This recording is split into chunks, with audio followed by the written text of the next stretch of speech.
Mais quand vous allez même encore plus loin et que vous questionnez justement l'histoire même de ce franc CFA avec les États africains, mon très cher Steve Ngoz, après 1945, il vous souvient qu'en 1958, vous vous souvenez de l'affaire Djibo Bakary, le président de la formation Sawaba du côté du Niger, qui justement avait initié le projet de création d'une monnaie. Il a très vite été combattu par De Gaulle. Pour finir, il est allé en exil et on l'a remplacé par Mani Dioré.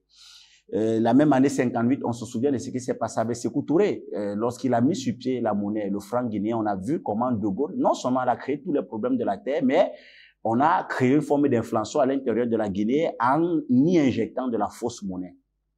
Si vous revenez encore plus loin, en 1962, avec Modibo Keïta, lorsqu'il bat sa monnaie, on voit tout le mal que la France se donne pour créer tous les problèmes au Mali. Plus tard, Modibo Keïta a été arrêté, il a été emprisonné, pour finir, il a été empoisonné. Et par la suite, on a obligé le Mali à revenir dans le franc CFA.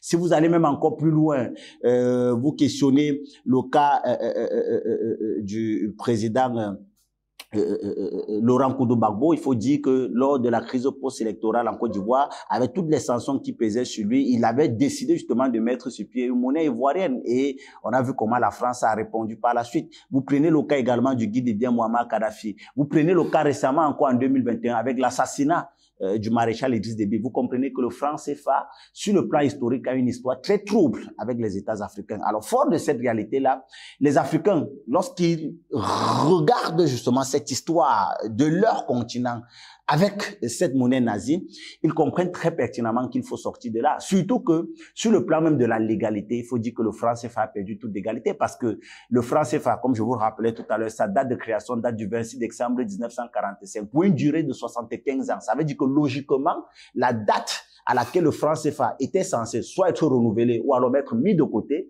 est le 29 décembre 2020.